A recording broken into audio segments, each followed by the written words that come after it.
My parents want me to die so my brother can go to college. When I was 8, my brother Jackson won a spelling bee, and my parents threw him a party with 50 guests and a 3-tier cake. When I won the science fair the next month, they forgot to pick me up from school, and I had to walk home carrying my trophy in the rain. That pretty much summed up my childhood. Jackson was the miracle child they'd tried for 10 years to have. I was the accident that happened after they already had him. He got a nursery with hand-painted murals and a crib that cost more than a car. I got a dresser drawer and hand-me-down blankets. Mom kept every report card, every crayon drawing, every baby tooth of his in labeled boxes. My stuff went straight in the trash. By the time I was 10, I'd learned to stop expecting anything. I started taking care of myself completely. Packed my own lunches, did my own laundry, walked to school alone. Jackson got driven in Mom's car even though we went to the same place. I'd watch them pull away while I started my 40-minute walk, backpack heavy with books I'd bought myself from babysitting money. Teachers thought I was so independent. Really, I just had no choice. The worst part was how they'd gaslight me about it. "We love you both equally," Mom would say while sitting at another one of Jackson's hockey games. I hadn't seen her at any of my track meets all season. "You're imagining things," Dad would insist while showing coworkers Jackson's photos, but none of mine. They had a whole shrine to Jackson in the living room. Trophies, certificates, photos from every age. I got one school picture on the fridge that hadn't been updated since 2nd grade. When I was 16, I got into the advanced science program at school. Full scholarship to summer camp at MIT, the kind of opportunity kids dream about. I ran home with the letter, finally something so big they'd have to care. Mom glanced at it and said, "That's nice, but Jackson has a baseball game that week so we can't drive you." The camp was 3 hours away. She wouldn't miss one of his games to give me the chance of a lifetime. So I got a job and saved every penny for college. I knew by then that they'd never pay for mine. Jackson already had a college fund that Mom talked about constantly. "We've saved $40,000 for his education," she'd brag to relatives. When those same relatives asked about my college plans, she'd say I'd probably get scholarships since I was the bookish one. Like being smart was a consolation prize for being unloved. Then when I was 17, I started getting sick. Bruises everywhere, exhaustion so bad I could barely stand. I ignored it for months because complaining got me nowhere in that house. But when I fainted at work and woke up in the hospital, the tests showed acute leukemia, advanced enough that the doctors were surprised I'd been walking around at all. For the first time in my life, my parents looked at me like I mattered. Mom cried actual tears, held my hand during chemo, even slept in the hospital chair. Dad took time off work, something he'd never done for my school events but did now that I was dying. They brought me flowers and balloons and teddy bears, all the things I'd wanted as a kid but never got. For 3 beautiful months, I had parents who loved me. The chemo worked. My counts improved. Doctors said I had a fighting chance if we kept going. I started to believe maybe this illness had changed things. Maybe almost losing me had shown them I was worth loving. Mom even said she was proud of how strong I was. I cried hearing words I'd waited 17 years for. Then Jackson got into Columbia. Not with scholarships or financial aid. His grades weren't that good. But it was his dream school, and Mom said they'd make it work. The next day, she sat on my hospital bed with that fake concerned face I knew too well. "Sweetie, we need to talk about your treatment costs," she started. "The insurance only covers so much, and with Jackson's tuition." I stared at her while she explained that they'd have to stop paying for my chemo after this round. That Jackson's education was an investment in the future, while my treatment was just prolonging the inevitable. That I'd had a good life, had I? And shouldn't be selfish about Jackson's opportunities. She actually used the word selfish. About me wanting to not die of cancer so her favorite child could go to Columbia. "We'll make you comfortable," she promised, like that was generous. "But Columbia only accepts students once. Your cancer will probably come back anyway." She said it so matter-of-factly, like she'd already decided I was dead. Jackson needed that money for his dorm room and meal plan and spring break trips. I needed it to live, but that had never been the priority. I looked at her sitting there, the mother who'd held my hand during chemo just long enough to feel like she'd done her duty. Now that Jackson needed something, I was expendable again. Worse than forgotten, actively sacrificed. She was literally choosing his college experience over my life, and she expected me to understand. But I wasn't going down without a fight. I grabbed my phone the second Mom left, hands shaking so bad I could barely unlock the screen.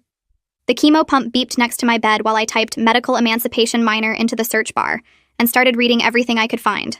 There were cases, actual cases, of teenagers who fought for their own health care when parents refused treatment. I took screenshots of legal definitions, patient rights laws, stories about kids who won in court. My eyes burned from staring at the bright screen in the dark room, but I kept going, saving article after article about minors seeking medical decision-making authority. The fourth pulled at my arm when I shifted positions, but I didn't care. Every page I read gave me a little more hope that maybe I didn't have to just accept dying, because my parents decided Jackson's dorm room mattered more than my life. By the time the sun started coming up through the hospital window, I had 24 screenshots and a basic understanding of what medical neglect meant in legal terms. My phone battery was at 6%, and my eyes felt like sandpaper, but I finally had something that looked like a plan. Dr. Stone came in for morning rounds around 7, and he took one look at my face and stopped in the doorway. He asked if everything was okay at home, his voice careful like he already suspected something was wrong. I tried to hold it together, but the words just poured out. I told him what Mom said about stopping my treatment after this round, about Jackson and Columbia, about how she literally said my cancer would probably come back anyway, so why waste the money? Dr. Stone's expression changed from concern to something harder, angrier. His jaw got tight and he set down his tablet on the counter with more force than necessary. He asked me to repeat exactly what she said, and I did, watching him get progressively more upset with every word.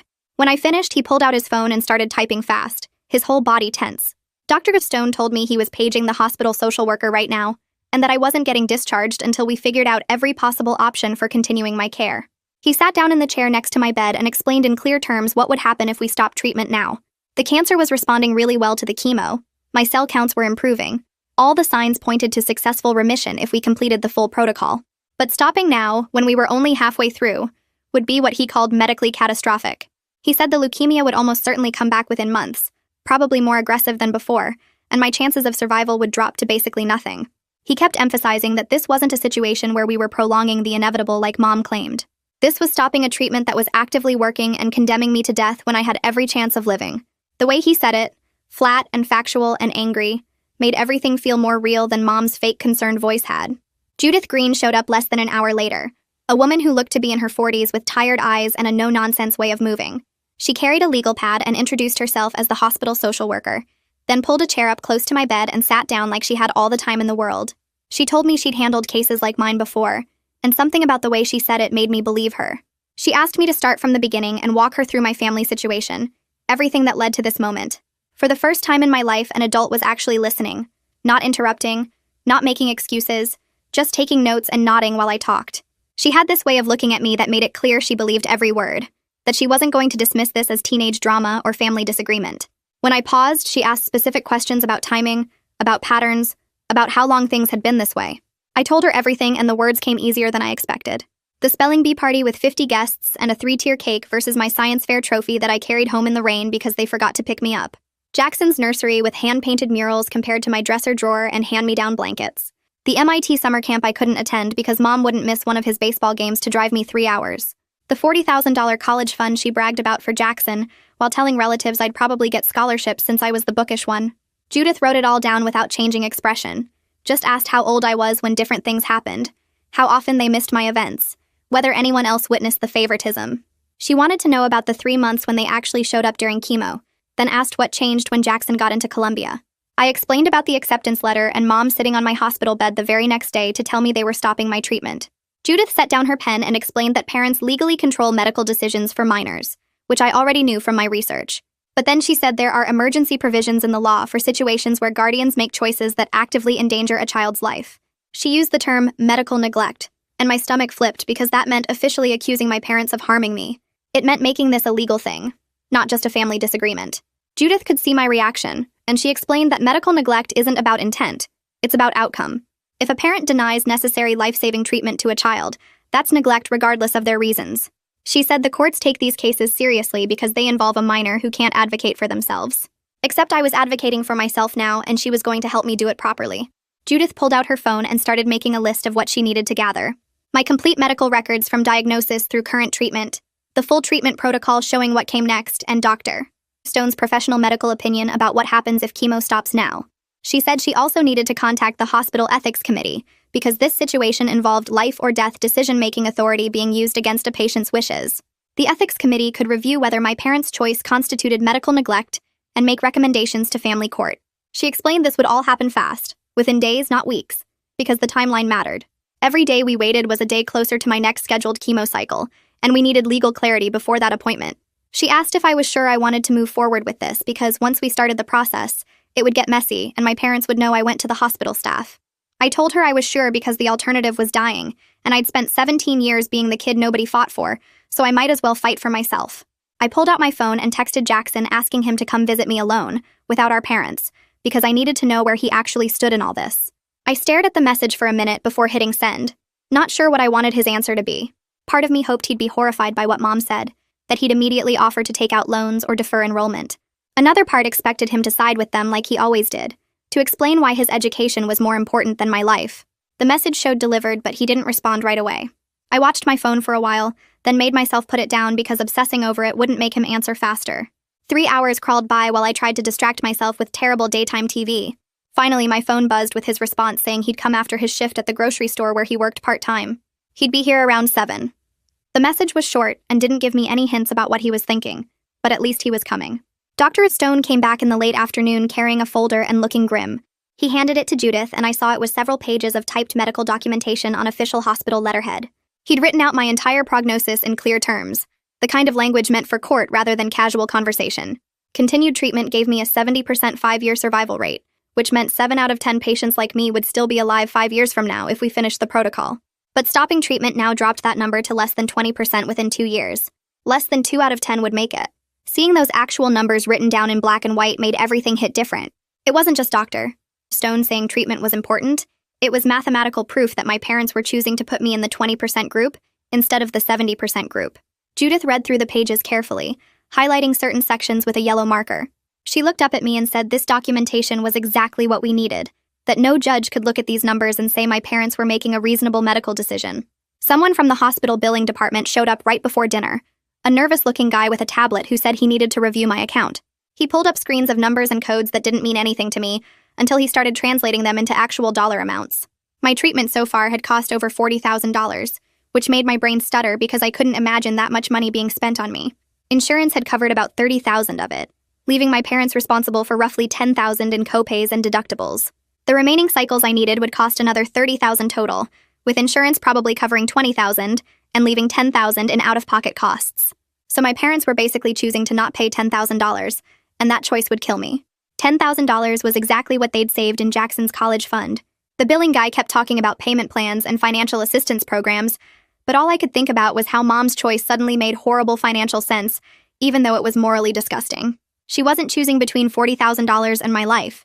She was choosing between $10,000 and my life, and she decided $10,000 was too much to spend on the kid she never wanted anyway. I spent the next few hours sitting alone with those numbers burning in my brain, trying to understand how my life had been reduced to a math problem my parents couldn't solve. Dinner came on a plastic tray, and I pushed the food around without eating any of it, because my stomach felt like it was tied in knots. The clock on the wall showed 6:47 p.m. when I heard footsteps in the hallway, and then Jackson appeared in the doorway looking like he hadn't slept in days. His work uniform was wrinkled, and there were dark circles under his eyes that made him look older than 19. He came in and sat down in the chair beside my bed without saying anything at first, just staring at his hands like he didn't know where to start. Then he blurted out that he'd told Mom he would take out student loans for Columbia, that she didn't have to use the college fund if it meant stopping my treatment. I felt something loosen in my chest for just a second before he kept talking. She'd refused completely, told him the loans would ruin his credit and his future, said I was being dramatic about the whole thing anyway. According to Mom, the treatment probably wouldn't work in the long run, so why waste money that could give him a real chance at success? Jackson's voice cracked when he repeated her words, and I could see his hands shaking. I asked him straight out if he thought his college was worth more than my life, and the question hung in the air between us like something physical. He started crying then, actual tears running down his face while he tried to explain that he didn't know what to do anymore. Mom had controlled every choice he'd ever made, picked his classes and his activities and his friends, told him exactly who he was supposed to be. He said he was scared of disappointing them, but he knew what they were doing to me was wrong, and being caught between those two things was tearing him apart. Part of me wanted to feel sorry for him, but mostly I just felt tired, because even now he was making this about his feelings instead of my actual survival. He wiped his face with his sleeve and started talking faster, telling me things I didn't know about our family's money situation. Dad's business had been struggling for 2 years, losing clients to bigger companies and barely making enough to cover expenses. They were carrying credit card debt and a second mortgage on the house, drowning in bills that kept piling up. The college fund wasn't really $40,000 anymore, more like $30,000 after they'd borrowed from it to cover emergency repairs and medical bills from when Dad had that health scare last year. Hearing all this made something click into place about why they were panicking so hard about money, but it didn't change the basic fact that they were choosing to let me die instead of figuring something else out. Jackson kept explaining like the debt somehow made their choice reasonable, like being broke gave them permission to sacrifice one kid for the other. I told him that lots of families had money problems and didn't decide to kill their children over it, and he flinched like I'd hit him. We sat there in uncomfortable silence until Judith knocked on the doorframe and came back in carrying a folder. She looked at Jackson and then at me, clearly reading the tension in the room. She asked Jackson if he'd be willing to write a statement about the family situation, about the pattern of favoritism and neglect he'd seen growing up. He hesitated, and I could see him struggling with the idea of going against our parents officially, putting it down in writing where it could be used in court. But then he nodded and said he would write down everything he'd witnessed since we were kids, all the times they'd chosen him over me or forgotten I existed. Judith handed him some papers and a pen, told him to be specific about dates and events if he could remember them. After Jackson left with the papers tucked under his arm, Judith sat down and we talked about what would happen next. She said she'd been making calls all afternoon, getting things ready for the legal steps we'd need to take. The hospital was backing me up completely, which meant I had resources and support that most kids in my situation wouldn't have. That night after Judith left and the nurses finished their evening rounds, I lay in bed staring at the ceiling and trying not to think about anything. The phone on my bedside table started ringing around 9 o'clock, and I knew without looking that it was Mom. I let it ring and ring until it went to voicemail, and then I listened to her voice come through the speaker because I was too tired to turn it off. She said I was being selfish and trying to manipulate everyone, that I was trying to destroy Jackson's future out of jealousy because I'd always resented him for being the favorite. She told me I needed to accept reality and stop causing problems for the family, that making them look bad to the hospital and getting social workers involved was just me being spiteful. Her voice was sharp and angry, but there was something underneath it that might have been fear, like she knew what she'd done was wrong but couldn't admit it. The voicemail ended and I deleted it without saving it, then turned the phone's ringer off so she couldn't call again. Sleep didn't come easy that night, and when I finally dozed off, I had dreams about drowning while people stood on the shore watching.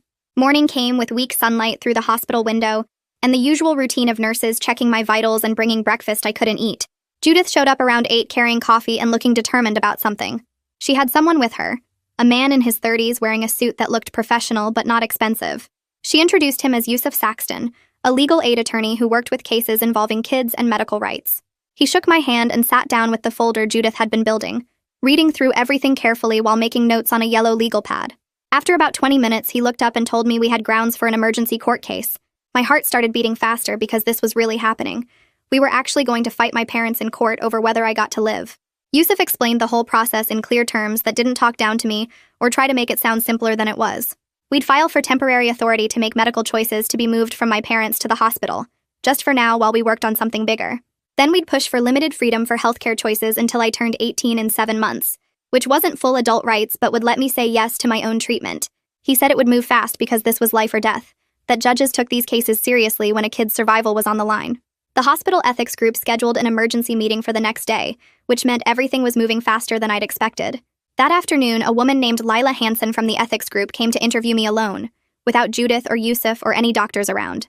She was maybe 50 with gray hair and kind eyes, and she asked me detailed questions about whether I understood what the treatment involved and what would happen if I stopped it. She wanted to know if the doctors were pushing me to continue, or if this was really my own choice, and I could tell she was trying to figure out if I was mature enough to make this decision.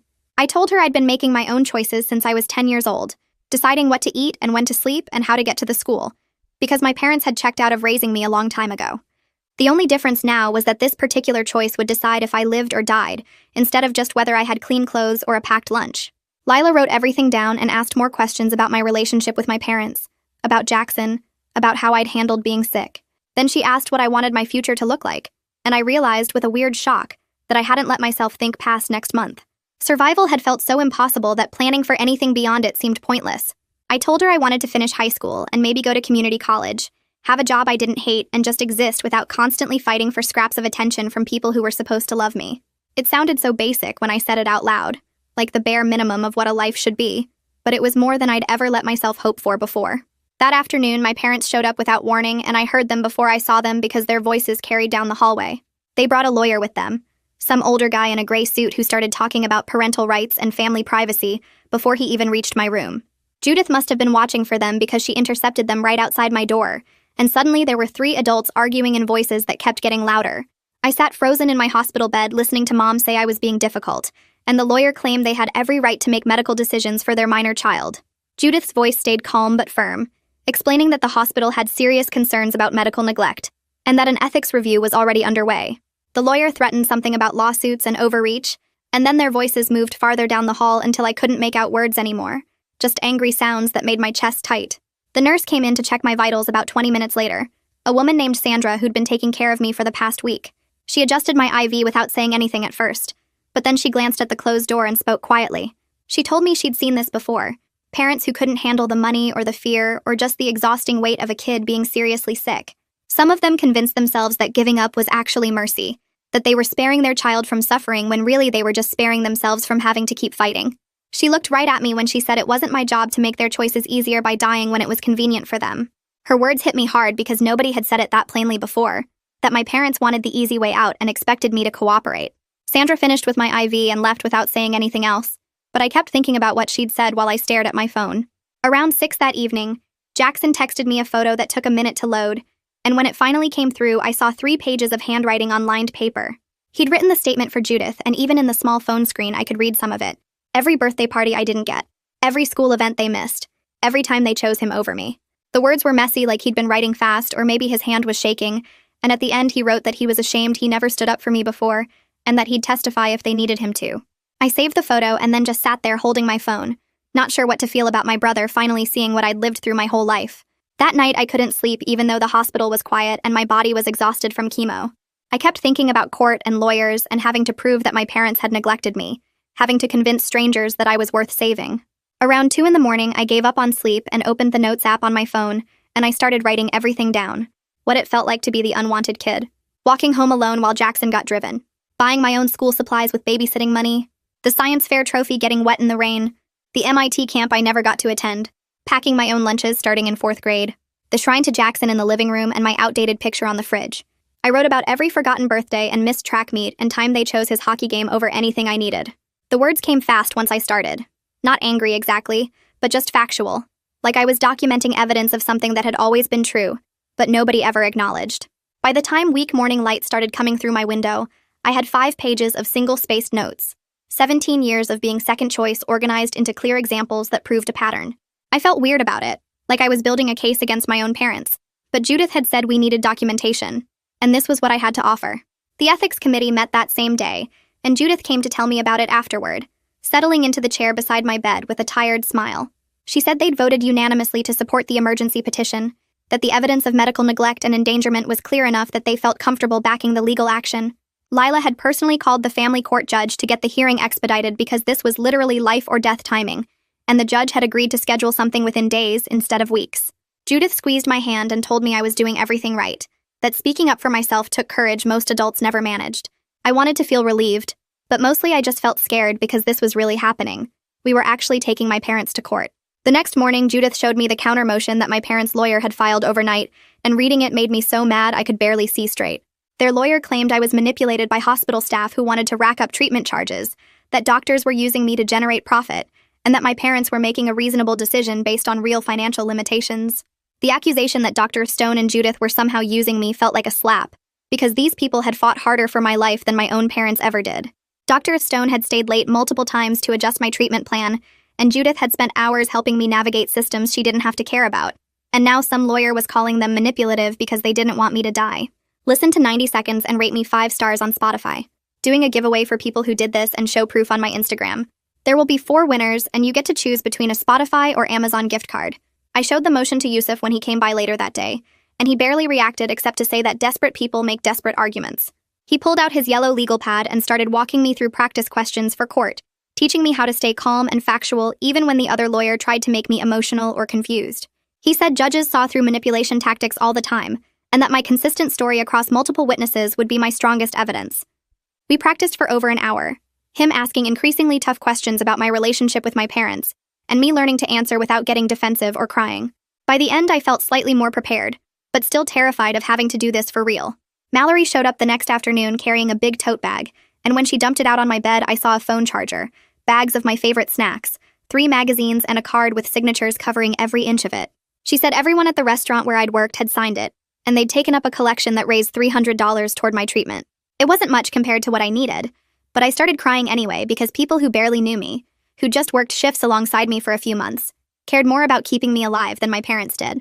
Mallory hugged me while I cried and told me that the whole staff was rooting for me, that they'd been following the situation and wanted to help however they could. She stayed for 2 hours just talking about normal stuff like work gossip and which managers were the worst, giving me a break from thinking about court and cancer and parents who wanted me gone. 3 days after Mom's announcement, I got dressed in real clothes instead of a hospital gown, and Yusuf drove me to the courthouse, a old brick building downtown that smelled like wood polish and anxiety when we walked in. The hearing room was smaller than I expected, just a regular office with a desk for the judge and chairs arranged in rows. I sat next to Yusuf on one side while my parents and their lawyer sat across the aisle, close enough that I could see Mom's face, but she wouldn't look at me at all. Dad stared at his hands, and Jackson wasn't there because Judith said it was better if he stayed out of it unless they needed him to testify. The judge came in and everyone stood up, and then we sat back down and it started. Dr. Stone testified first, walking up to the front with a thick folder of my medical records. He presented everything in clear, simple terms that anyone could understand, explaining that my leukemia was responding well to treatment, but that stopping now would be a death sentence within months. He showed charts of my blood counts improving and explained exactly what the remaining treatment cycles would do, and he stated clearly that completing the protocol gave me excellent odds of long-term survival. When my parents' lawyer tried to suggest that the cancer might come back anyway, Dr. Stone shut that down fast, saying that was true of any cancer patient, but wasn't a reason to stop treating someone whose disease was actively responding to therapy. Judith took the stand next and opened a thick folder that held everything she'd collected over the past week. She walked through her interviews with me, with Jackson, with nurses who'd watched my parents disappear the moment Columbia entered the picture. She read sections from Jackson's 3-page statement about every birthday party I didn't get, every school event they skipped, every time they picked him over me since we were kids. Then she presented my own 5 pages of documentation, 17 years of being the accident they never wanted, and you could see people in the courtroom shifting in their seats. She laid out the pattern so clearly that even my parents' lawyer looked uncomfortable. This whole history of neglect that existed long before cancer made it life or death. The evidence covered the table in front of the judge. Pages and pages proving I'd been raising myself since I was 10 while they poured everything into Jackson. My parents' lawyer stood up and argued that they'd been present throughout my treatment, that Mom had slept in the hospital chairs and Dad had taken time off work. He pointed to the 3 months they'd shown up for chemo appointments like that, erased 17 years of nothing. Yusuf got up for his turn and asked one simple question that cut through everything. He wanted to know why that care stopped the exact moment Jackson's college plans needed money, why my life was worth their attention only until it competed with their favorite child's dreams. The lawyer had no good answer for that, just kept repeating that they'd been there when it mattered. But Yusuf made it clear that if it really mattered, I wouldn't be fighting for treatment in court right now. Then the judge looked at me and said I needed to testify, and my legs felt shaky walking to the front of the room. She asked me directly what I wanted, and my voice came out smaller than I meant it to. I said I wanted to live, that I wanted to finish the treatment that was working, that my cancer was getting better and stopping now would kill me within months. I told her I understood my parents couldn't or wouldn't pay for it, but that shouldn't mean I had to die, that there had to be other options besides just giving up on me. I kept my eyes on the judge because looking at Mom and Dad felt impossible, and I could feel tears building, but I forced them back because I needed to sound strong enough to deserve saving. The judge turned to my parents and asked if they'd looked into payment plans, charity care, Medicaid, fundraising, anything besides just deciding to stop treatment. Dad admitted they hadn't, because they thought insurance denial meant no other options existed, and the judge's face showed exactly what she thought of that answer. She asked why they hadn't contacted the hospital financial counselors or researched assistance programs, why their first response to a money problem was letting their daughter die. Dad had nothing to say to that, and Mom stared at her hands while the silence stretched out. Mom finally spoke up, her voice shaking, trying to argue that she was protecting me from false hope and making my last months comfortable instead of filled with painful treatment. But even she didn't sound like she believed it, the words coming out wrong like she was reading from a script she'd memorized but never really understood. The judge leaned forward and asked her straight out if she was choosing her son's education over her daughter's life. Mom opened her mouth but nothing came out, and that silence answered everything louder than words could have. You could see her trying to find some way to make it sound reasonable, some explanation that would make sacrificing one child for another seem like good parenting, but there wasn't one, and we all knew it. The judge announced her ruling right there without even leaving to think about it. She granted temporary emergency authority to the hospital to continue my treatment while the full emancipation petition got processed through the system. She ordered my parents to cooperate with Medicaid applications and charity care reviews, to provide whatever financial documentation the hospital needed. The ruling meant I could keep getting chemo no matter what they wanted, that their decision to let me die didn't matter anymore because the court was taking that choice away from them. I felt Yusuf squeeze my shoulder and realized I'd stopped breathing, this wave of relief so strong it made me dizzy. Walking out of the courthouse, Mom tried to approach me, but Yusuf stepped between us before she got close. He reminded her that the order included rules against harassment or trying to pressure me, that she needed to stay back and let me leave without any drama. Dad stood behind her looking defeated. His shoulders slumped like someone had knocked all the fight out of him. Jackson hovered near the courthouse doors, clearly wanting to say something but not knowing what words could possibly help. I walked past all of them with Yusuf guiding me toward his car, not looking back because I didn't trust myself not to break down if I made eye contact. Back at the hospital, Judith met us in her office with a stack of Medicaid paperwork that looked 3 inches thick. She explained we were applying for emergency coverage as a medically needy minor, which meant proving my parents were unable or unwilling to provide necessary care.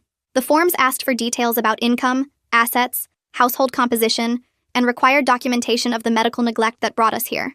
Judith walked me through every section, showing me where to sign and what information she'd already gathered from the court proceedings. My hand cramped from signing my name over and over, each signature another piece of evidence that I was on my own now. Dr. Stone came by while we were finishing the paperwork and scheduled my next chemo cycle for 3 days out. He said the hospital's charity care committee would review my case for financial assistance that could cover whatever gaps Medicaid didn't handle. He looked genuinely relieved that treatment could continue without stopping, like he'd been carrying the weight of my potential death and could finally put it down. He told me my counts were still improving, and that if we stayed on track, I'd finish the full protocol right around graduation, maybe even walk across that stage to get my diploma. That night, Jackson showed up at my hospital room and we sat in silence for a while, neither of us knowing how to start a conversation after everything that happened in court. Finally, he said he'd told Columbia he was deferring enrollment for a year, that he needed time to work and save money before starting college. He tried to make it sound like a practical decision, but we both knew what it really meant, that he was stepping back from the situation that almost killed me. He couldn't go to Columbia knowing it was purchased with my life, couldn't sit in those classes without thinking about the chemo I wouldn't have gotten if the court hadn't intervened. I wanted to tell him he didn't have to sacrifice his future to prove he was sorry, but maybe he needed to do this for himself, to know he'd chosen differently than our parents when it mattered.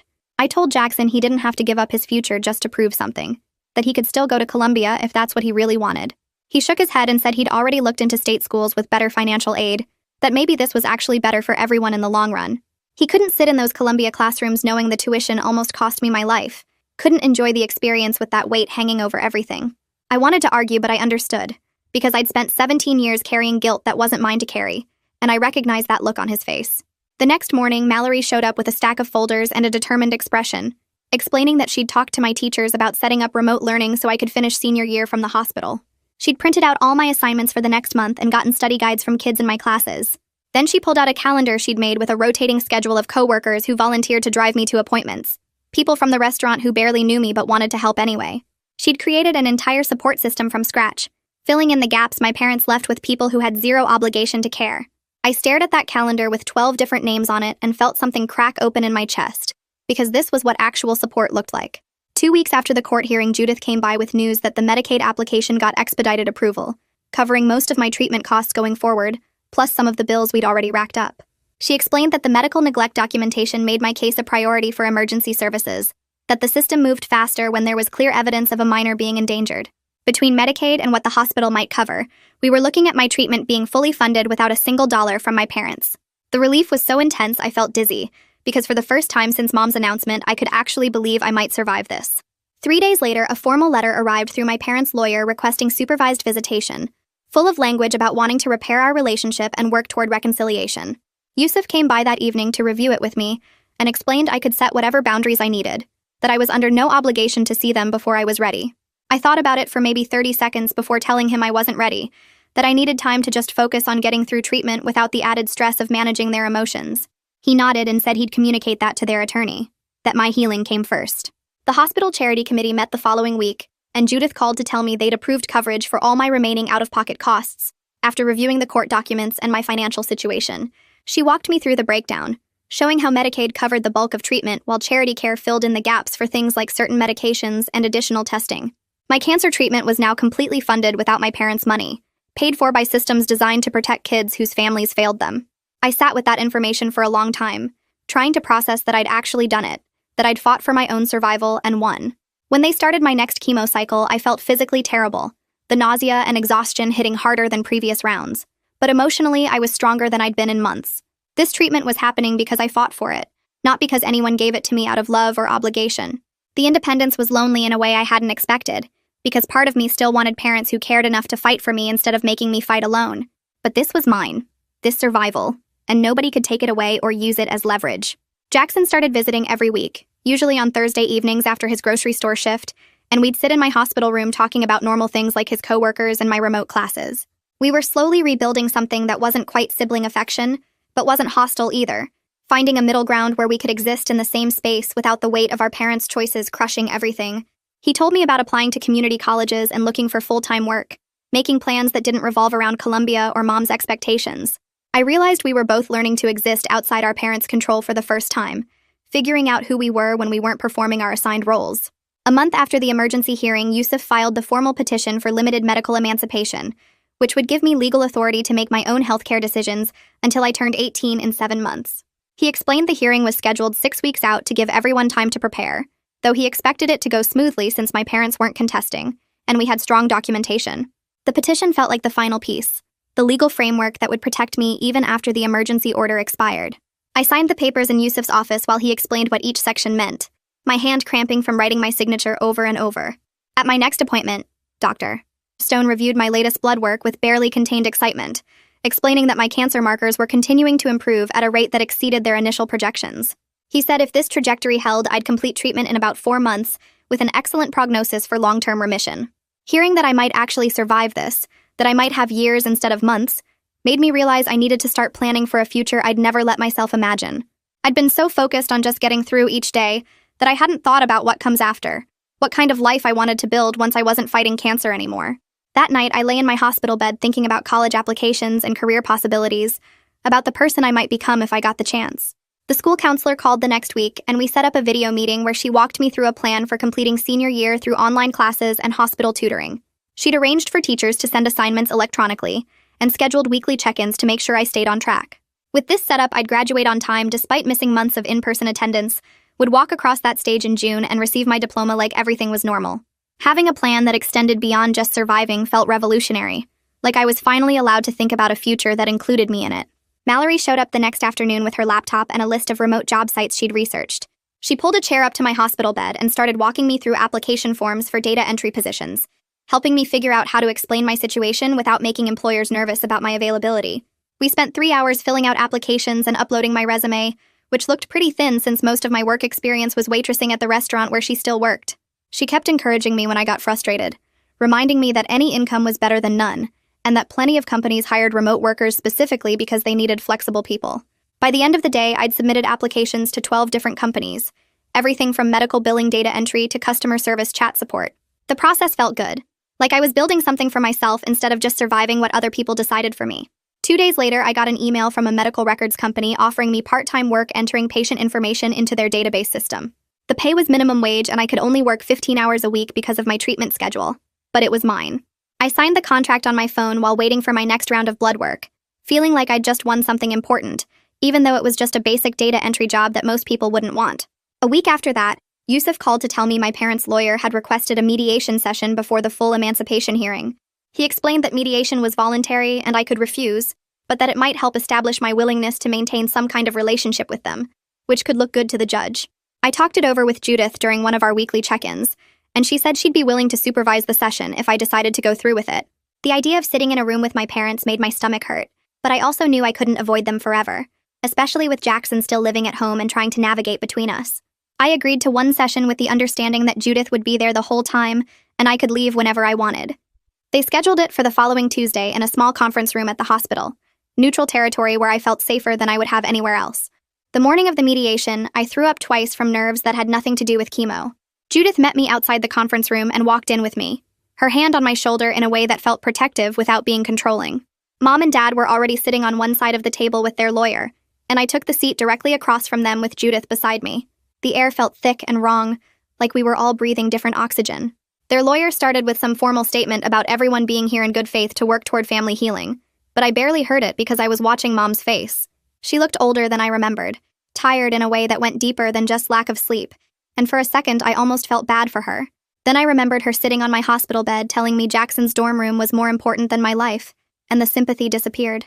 Mom started crying before anyone even asked her to speak, tears running down her face while she apologized for not handling things better. She said she'd been so scared when I got sick, so overwhelmed by the medical bills and the insurance fights and watching me suffer through chemo. She talked about how hard it had been for her, how she didn't sleep for months, how she felt like she was drowning in impossible choices. Every sentence circled back to her own pain, her own fear, her own struggle to cope with my illness. She said she knew she'd made mistakes, but that I had to understand how terrified she'd been, how the pressure of keeping our family afloat financially had crushed her. I sat there listening to her make my cancer about her suffering, and I realized she wanted me to comfort her. She wanted forgiveness without actually acknowledging that she'd been willing to let me die, so Jackson could go to his dream school. She wanted me to say it was okay, that I understood, that we could go back to being a family. But she never once said the specific words that mattered, never admitted that she'd chosen Jackson over me, never took responsibility for the fact that her financial panic had almost killed me. Dad barely talked, just sat there looking at his hands while Mom cried and explained and justified. When their lawyer finally asked if he had anything to add, He cleared his throat and said they'd made terrible choices out of panic and desperation. He admitted that watching me fight so hard for my own life, seeing me hire a lawyer and go to court and refuse to just accept dying quietly, had made him realize how completely they'd failed me as parents. His voice cracked when he said it, and I could tell he actually meant it, which somehow made it worse. If he knew they'd failed me, if he could see it clearly enough to say it out loud, then why hadn't he stopped it from happening? Why had it taken me nearly dying and then fighting them in court for him to acknowledge what Jackson and I had both lived with our entire lives? It was the closest thing to real accountability I'd gotten from either of them, but it still felt hollow because it came too late, after I'd already had to save myself. I let them finish talking and then told them I didn't know if I could ever have a normal parent-child relationship with them. I said I was willing to have supervised contact if they respected my boundaries and stopped trying to control my medical decisions, but that I needed them to understand I might never trust them again. I explained that they'd spent 17 years showing me I didn't matter, and 3 months of hospital visits during my cancer treatment didn't erase that. I told them the emancipation wasn't about punishing them. It was about protecting myself from people who'd proven they'd sacrifice me when it was convenient. Mom looked devastated, her face crumpling like I'd physically hurt her, but she nodded and agreed to whatever boundaries I needed. Dad just said he understood and that he'd respect my choices.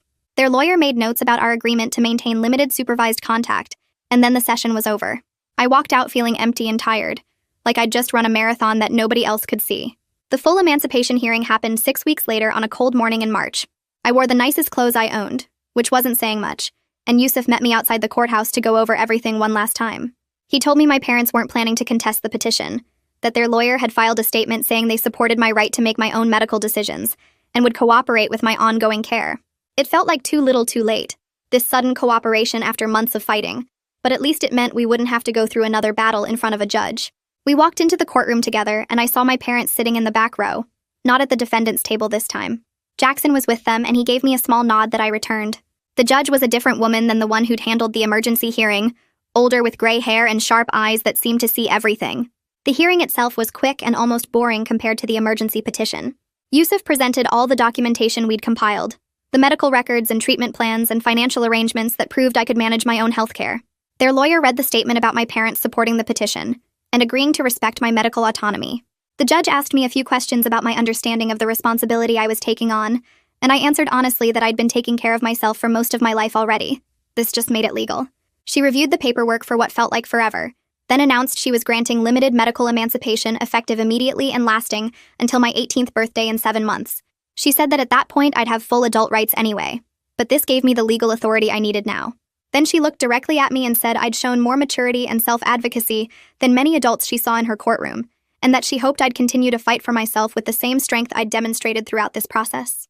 I thanked her and walked out of the courthouse legally free to make my own medical decisions, no longer dependent on parents who'd proven they couldn't be trusted with my life. With the legal authority secured and treatment funded through Medicaid and charity care, I could finally focus on just getting through chemo without constantly fighting for the right to receive it. The physical side effects were still brutal, the nausea and exhaustion and hair loss that made me feel like my body was betraying me. But it was manageable when I wasn't also battling my family, when I could just concentrate on surviving each treatment cycle without worrying that someone would pull the funding or try to stop my care. Dr. Stone adjusted my anti-nausea medications, and we found a combination that actually worked, letting me keep food down most days. The nurses knew me by name now and would bring me warm blankets without me asking, small kindnesses that reminded me not everyone in the world was trying to hurt me. I started keeping a journal of my symptoms and side effects, tracking what helped and what made things worse, taking control of my treatment in ways that felt empowering instead of scary. Judith helped me arrange transitional housing through a program for medically complex teens, a small apartment about 10 minutes from the hospital where I could live independently with case management support. The program provided furniture and helped with rent, and a social worker would check in twice a week to make sure I was managing okay. Moving out of my parents' house happened on a Saturday when they were deliberately gone, some previously planned trip to visit relatives that gave us the space to pack without confrontation. Jackson showed up early with his car, and we loaded my belongings into boxes, which didn't take long because I'd never accumulated much. My clothes fit in 2 boxes, my books in 3 more, and my personal items barely filled a backpack. We worked in silence mostly, the weight of everything that had happened hanging between us. He carried boxes down to his car while I took one last look at the room where I'd spent 17 years feeling invisible. There was nothing worth keeping here, no memories I wanted to take with me. Jackson drove me to the new apartment and helped me unpack, setting up my bed and arranging my books on the small shelf. Before he left, he hugged me, and said he was sorry for not protecting me when we were kids. And then I told him we were both just trying to survive and that I didn't blame him for our parents' choices. He left and I sat in my new apartment alone, finally independent in a way that felt real and permanent. I completed my next to last chemo cycle 3 weeks after moving into the apartment, and Dr. Stone reviewed my blood work with barely hidden excitement. He said my counts were staying strong, and if this trajectory held, I'd finish treatment right around graduation in June. The timeline felt surreal. The idea that I might actually walk across that stage and receive my diploma like a normal person. I'd been doing my schoolwork through online classes and hospital tutoring, keeping up with assignments even on days when I felt too sick to sit up properly. My teachers had been understanding about extensions and modified workload, but I'd insisted on doing the actual work myself, refusing to accept pity grades that I hadn't earned. The school counselor called to confirm I was on track to graduate on time and asked if I wanted to participate in the ceremony. I said yes without hesitation, because after everything I'd been through, I deserved to wear that cap and gown and prove I'd survived.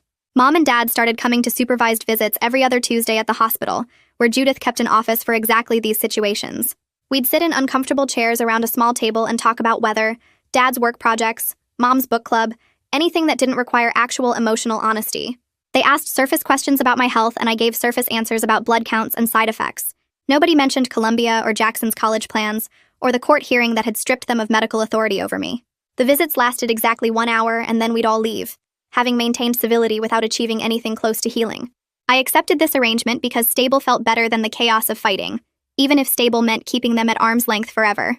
Judith sat in on every visit taking notes, and sometimes I caught her watching Mom with this expression like she was documenting a specimen, clinical and detached.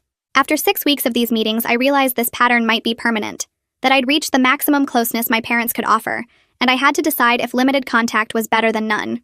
I chose limited because cutting them off completely felt like letting them win, like proving I was as disposable as they'd always treated me. Jackson texted me one Thursday afternoon with news that changed his whole trajectory. He'd gotten accepted to the state university with a partial academic scholarship that covered half his tuition, way more than anyone expected given his grades. He planned to study business and live at home to save money on housing, which meant staying in that house with our parents while I'd escape to my own place. When he came by my apartment that weekend to tell me in person, he looked different somehow, lighter and less tense around his shoulders. He said turning down Columbia had felt terrible at first, but then started feeling like relief, like he'd been carrying weight that wasn't actually his to carry. I realized our parents had been crushing him too, just in different ways, making him into their success story whether he wanted that role or not. He talked about his classes and internship plans with actual excitement instead of the forced enthusiasm he'd always used about Columbia. Watching him figure out what he wanted separate from what they wanted reminded me that we'd both been surviving the same house, just with different survival strategies. One quiet evening in my apartment after a long day of feeling mostly okay, I cleared space on the small bookshelf near my window. I set up my old science fair trophy first, the one I'd carried home in the rain at 8 years old when nobody came to get me. Next to it, I placed my acceptance letter to the MIT summer program, still crisp in its envelope because I'd saved it even though I never got to go. Then I added the court documents from my emancipation hearing, official papers with the judge's signature that proved I'd fought for my own life and won. These 3 things together told my whole story, proof that I'd always been worth fighting for even when I had to be the one doing the fighting. I stepped back and looked at this little shrine to my own survival, so different from the shrine my parents built for Jackson in their living room. Mine celebrated the times I'd saved myself instead of waiting for someone else to save me. So yeah, that is about it. Nothing too serious, just another story worth talking about. Thanks for hanging out. It always feels easy spending a few minutes together. Catch you next time if you stop by.